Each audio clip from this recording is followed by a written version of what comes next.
이런 것들이 예를 들어서 미국 또 뿐만 아니라 오스트레일리아, 조금 이따 말하지만 오스트레일리아, 일본 같은 데에 비축이 되기 시작을 하면 이거 골 아프죠. 중국 입장에서는 그냥 당하는 거예요. 예, 그냥 당하는 겁니다. 이게 제가 가끔 보여드리는 이 래피드 드래곤인데 이것도 시점이 2023년이에요. 그러니까 미중 대립이 격화되면서 이런 기술들이 지금 굉장히 숨가쁘게 막 나가고 있는데 이 기술의 전체적 컨셉이 뭐냐면 그러니까 MCSR 드론 띄워놓고 움직이는 해상 타겟 식별해 놓고 장거리에서 때려버리겠다.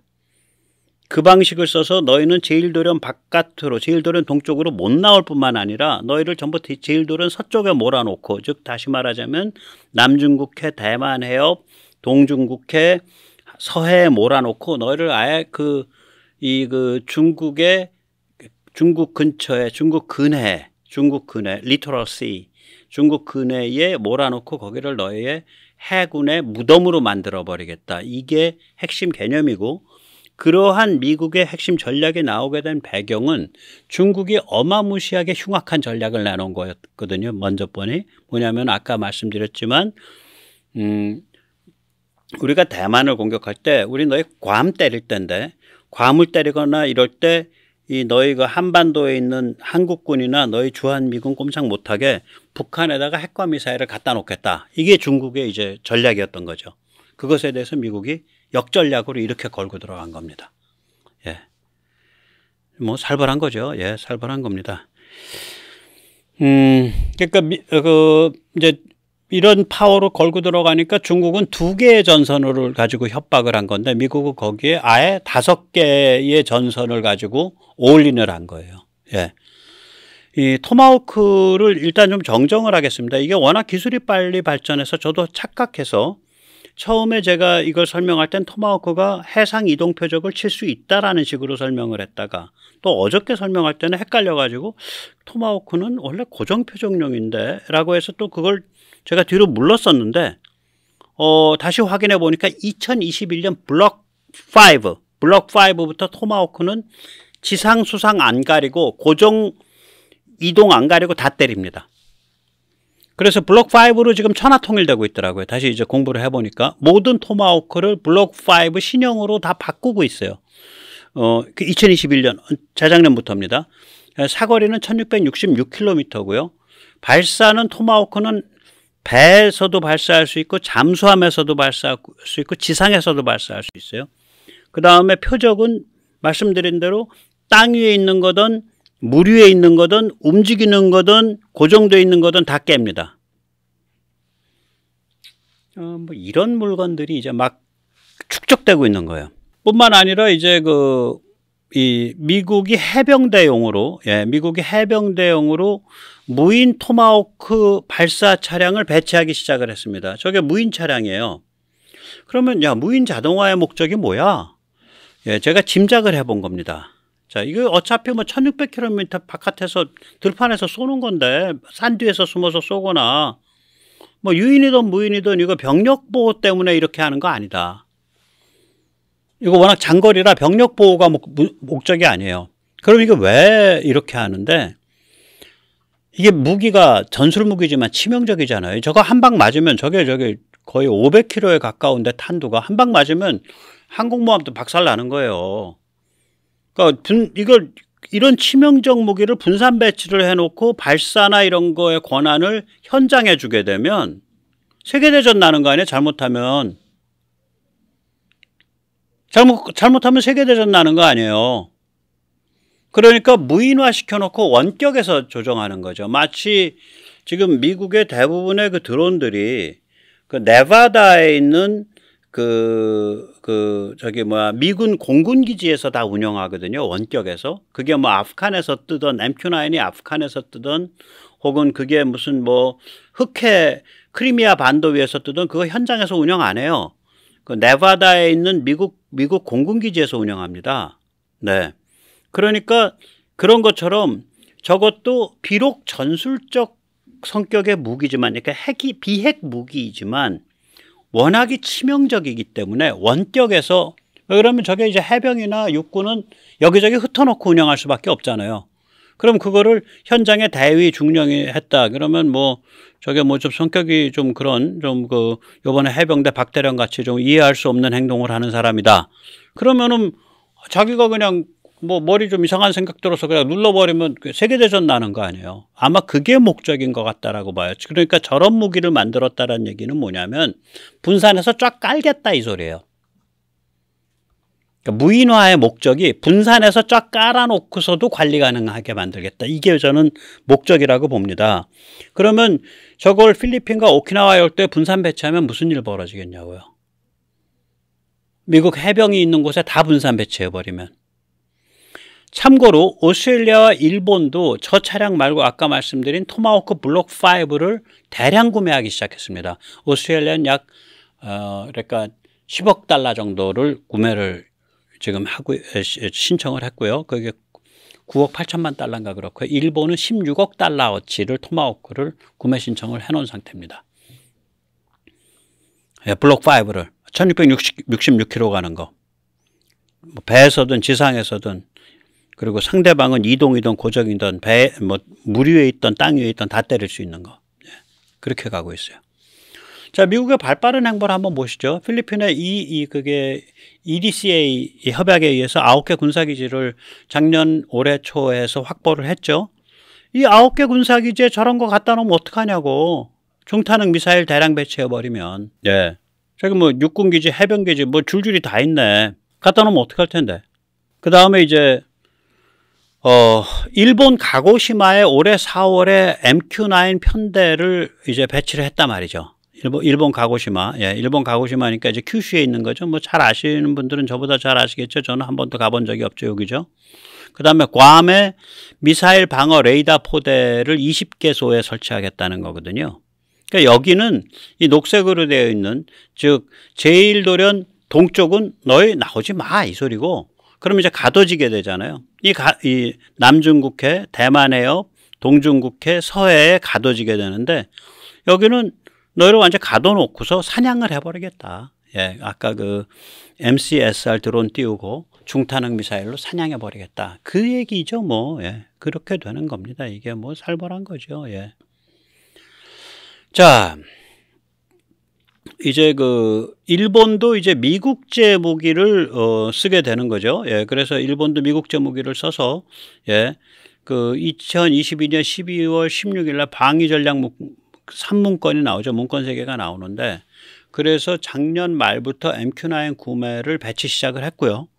그 다음에 아까 말씀드린 토마호크 블록 5를 예, 400발 16억 달러를 주고 400발을 구매를 한 거고요.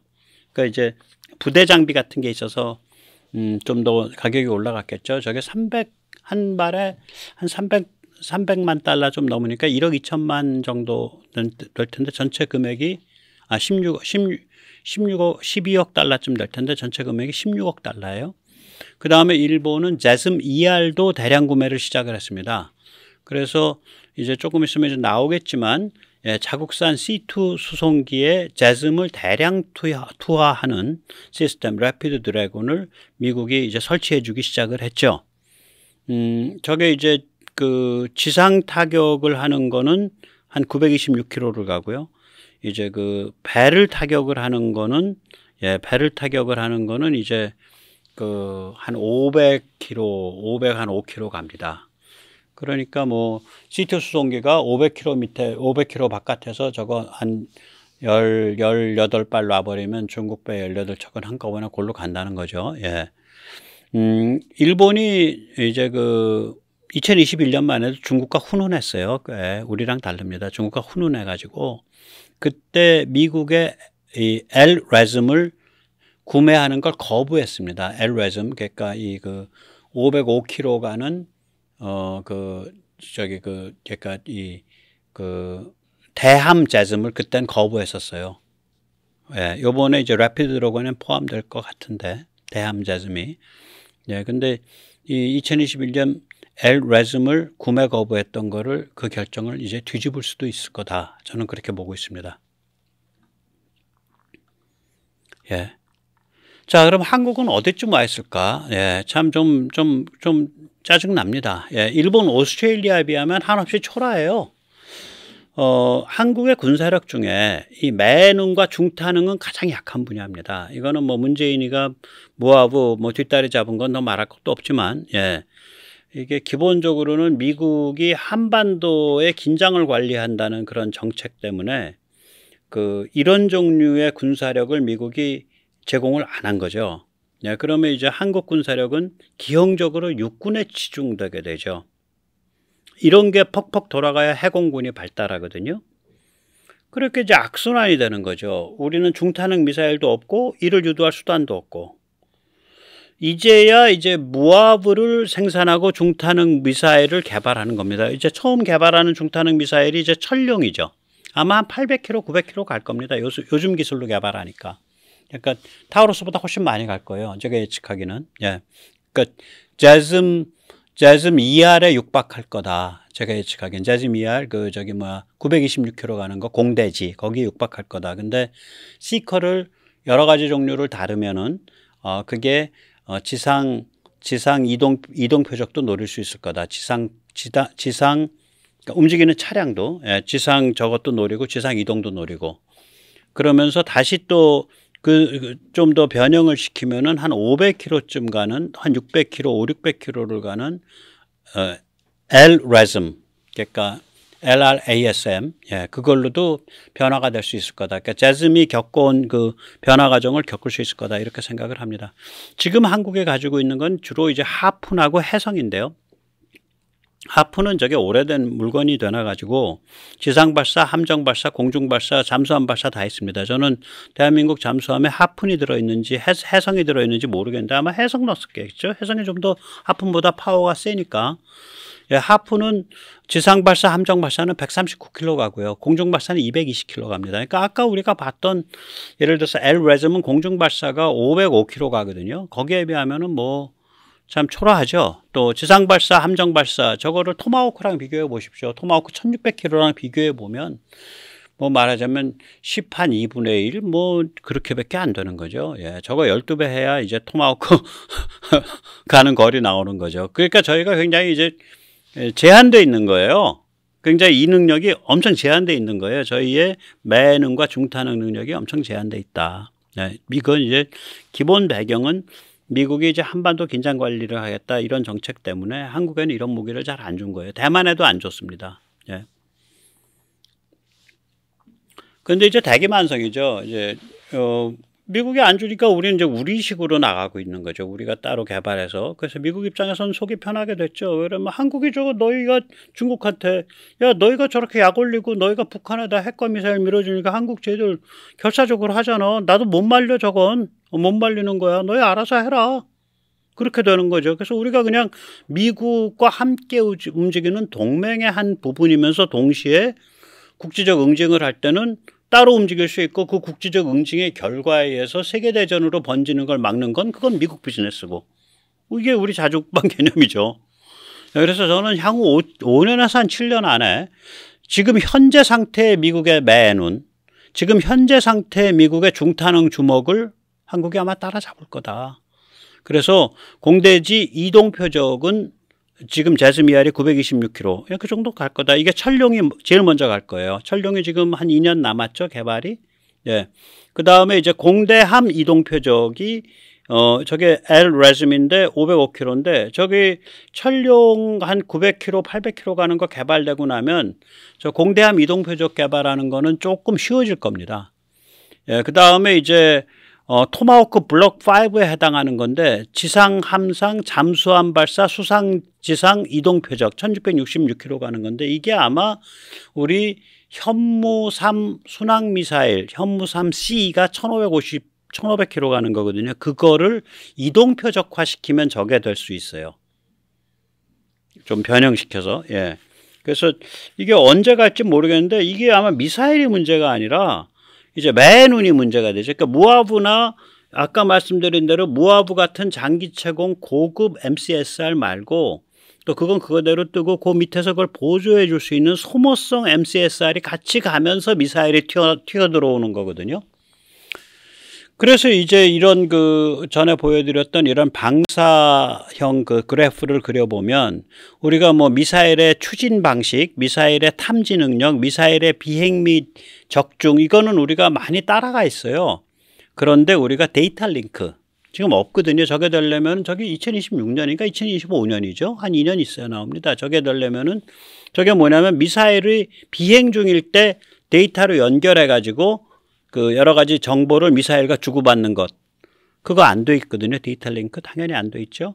그다음에 이제 무하브를 이제 생산을 내년에 착수해서 뭐 내년이나 내후년부터 깔기 시작하니까 장기 채공 드론도 당연히 안 돼 있는 거고 그게 안 돼 있으니까 그 드론에 의해서 일어나는 미사일 유도도 안 돼 있는 거고. 그리고 CCA 소모성 드론 이거 아직 잘 모르겠어요. 그러니까 저게 이제 저는 그 일단 로켓에 의해서 지상 발사를 해야 된다. 아니 저기 뭐 활주로 안 쓰는 발사를 해야 된다. 그래야 중국이 우리 다 두들겨 부셔도 우리 활주로 다 두들겨 부셔도 우리가 한 방 칠 수 있다. 또 앉을 때도 제대로 된 활주로가 아닌 아무 데라도 한 200m 직선거리 있으면 그냥 앉을 수 있어야 된다. 예. 그렇게 보는데 우리 그런 계획이 있는지 없는지 잘 모르겠습니다. 예. 소모성 그 MCSR 드론이 돼 있는지. 근데 아무튼 그런 거를 조만간에 따라가게 되니까 그런 걸 다 따라가고 나면 결국 이게 거의 뭐 미국이 구축한 그런 체계 비슷한 걸 구축하게 된 거예요. 근데 여기 중요한 게 있죠. 이게 미제 토마호크도 아니고 미제 제즘도 아니고 미제 제즘 ER도 아니고 미제 LRASM도 아니에요. 그냥 토종이야. 이걸 이런 식으로 자기가 세트로 개발하는 어떤 자유진영 국가에도 이 모델이 없어요. 미국이 중국과의 그런 그 군사지정학적 균형 때문에 나름대로 자기들 딴에는 그 긴장 관리한다고 우리한테 안 주니까 우리가 자기 나름대로 이 길을 가고 있는 거예요. 이미 이 길에 들어섰기 때문에 이제 미제 도입할 가능성도 없어. 아주 작아요. 근데 이제 이거를 우리가 어떤 그 경지를 돌파하고 나면 중국 입장에서는 주한 미군의 매눈과 중탄흥 주먹은 미국과 딜치면 돼. 미국과 어깨 싸움 하면서. 그런데 한국군이 갖고 있는 매눈과 중탄흥 주먹은 이건 답이 없어요. 중국 입장에서는. 그냥 한국 안 건드려야 돼. 그래서 굉장히 부담스러운 거예요. 이게 중국 입장에서는. 예, 오늘 그 제가 이제 그 기술적인 건 퍽퍽 건너뛰면서 이게 군사지정학적으로 어떤 의미를 가지고 있는가 그거를 좀 중심으로 해서 설명드려 봤습니다. 예, 감사합니다.